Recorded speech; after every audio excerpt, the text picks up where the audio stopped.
سلامونه او ښې چارې. نن غواړم چې یو ډول ترکي کباب پوښ کړم چې دا کباب په دا ډول سیخانو کې د لرګو سیخان دي، په دې کې پخیږي. کباب لپاره د کوفتې غوښه پکار ده. البته دې ته فکر وي چې غوښه چې ورته رااخلئ بیخي سرخي مه اخلئ. دې کباب کې چې غوښه یو څه غوړوالی ولري، یعنې چربي ولري، بیا یې کباب ډېر زیات خوندور راځي. غوړي نه وراچومه او دا کباب په کاره کې پخوم او په داش کې هم پخولی شي. علاوه له دې نه ورته پکار دي وږه او لږ څه هم زنجفیل. دلته مې دا البته اضافي راخیستي دي، یو دانه هم دلمه مرچ او مالګه او دا هم سماک. نو دوستانو دا کباب ډېر اسانه خوندور ده. نو تاسو راسره اوسئ وګورئ چې زه دا کباب څرنګه پخوم. لومړی به د دلمه مرچ اول ورته ریزه کړم.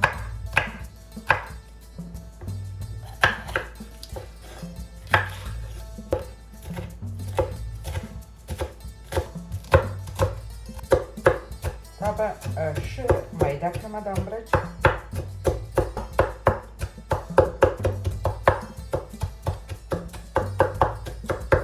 او که مې ساتون درلودی ښه به وو.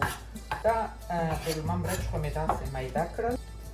دلته واچوم او اوس به دا غوښه راواخلم.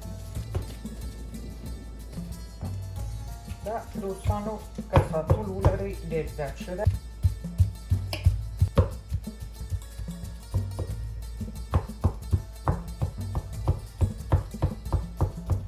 بیخي دې کباب لپاره ساتول ډېر مهمه ده. وله ما غوښتل چې واخلم، خو دلته د کورونا په خاطر ټول دوکانونه بند دي.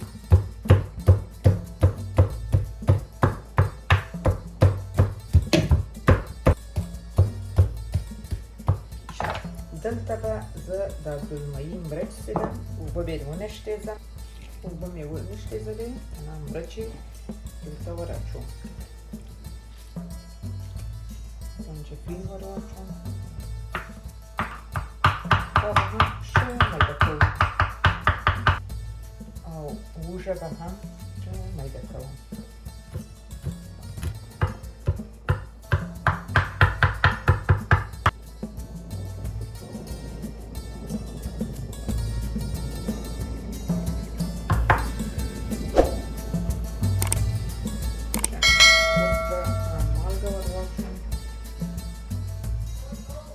قاشق مالګه، دا هم سماک،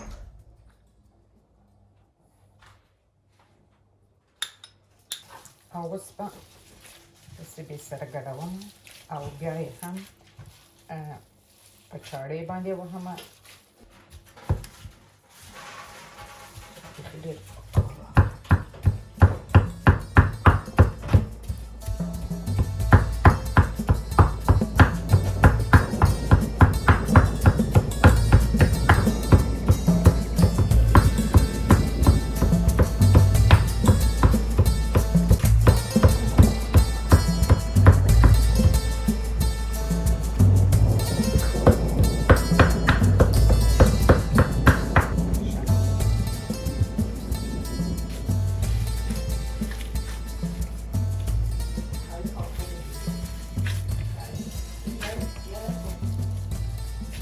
دغسې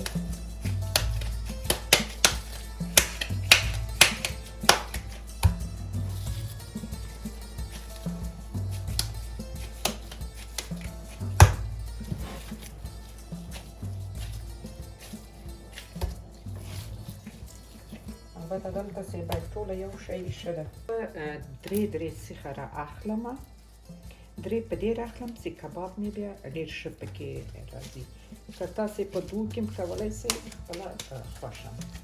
لاس به لږ لنډومه او درې سیخه مې راواخیست په دې شکل دی.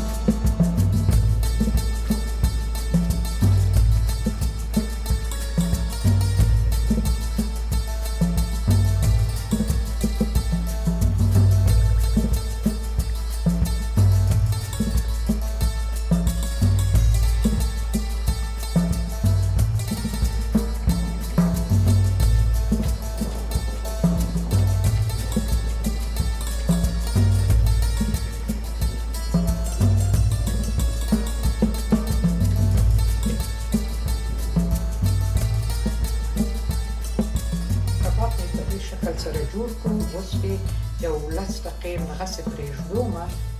وروسته له 10 دقیقو بیا پخه کړم. سر مې پټ کړم چې وچ نه شي.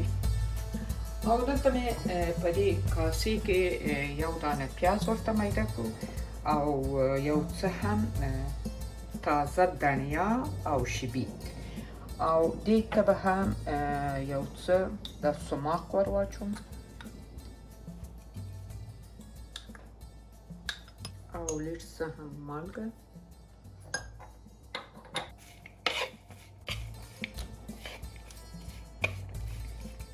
لیدونکو په داسې تبۍ کې به پخه کړمه تر ښکاره زونده تبۍ به شي، خو ډېر کم غوړي ور اچوم دې لپاره چې دا د ما لوښی چې ده دا هغه نه ده، هغه پوهېږم موږ په وطن کې څه وایو د تفلون ورته وایي چې شی پیشنلي نه، نو دا هغه نه ده، تفلون نه ده هغه. زه د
دوستانو د دې کباب چې څومره غوښه یې ښه غوړی کباب یې ډېر ښه راځي، ښه شنه دي او خوندور هم راځي. خو البته ډېر غوړ خو ضرر هم لري، بیا خصوصا دغسې کم حیواني غوړ.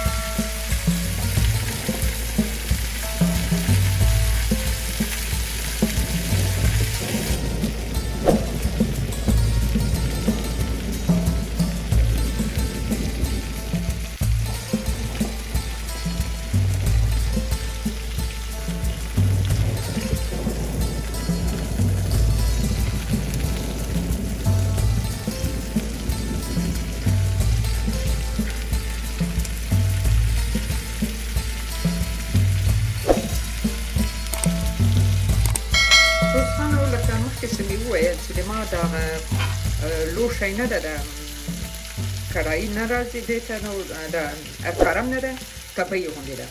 دا تفلون نه ده، غوښه پورې هر شی چې پخوو پرې شنه دي. نو ما پکې یوه قاشقه غوړي واچول، کنې نور دا کباب غوړي نه غواړي او تر اخره هم نور نه ور اچول. خپله مغره یو څه غوښه غوړه وه، غوړي باسي.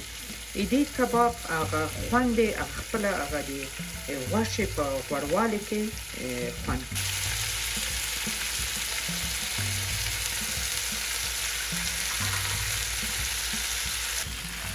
اوس د دې لپاره دلته ما ورته چې دا کباب ښه زغالي بوی هم ولري او ښه بازاري راسي، دلته ما لږ څه زغال ورته سور کړو، کچکش باندې مې وایي. زغال مې ورته سور کړو او دا زغال اوس دلته کېږدومه او دې باندې لږ څه غوړي اچومه او تاسې وینئ ډېر داسې کم داسې چا خبره یوه قطره غوړي.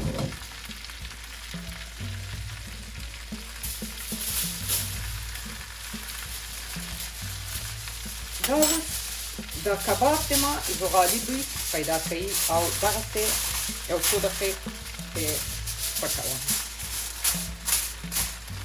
داسې یو 15 دقیقې تر څو زه دسترخوان تیارومه چې دا کباب مې چې هغه طبیعي د زغالو بوی پیدا کړي. ښه اوس به دا تیریسته کړم ګورئ خو اوس نو د زغالو ډېر ښه بوی و اوس مې نو زحمت بې ځایه نه سو او داسې راغی لکه په بازار کې څه مې تیار اخیستی او دا هم د ما د نن ورځې پخلی نو دوستانو خدای دې چې تاسو خوښ سوي تر بلې ویډیو مو په خدای سپارم روغ جوړ او سلام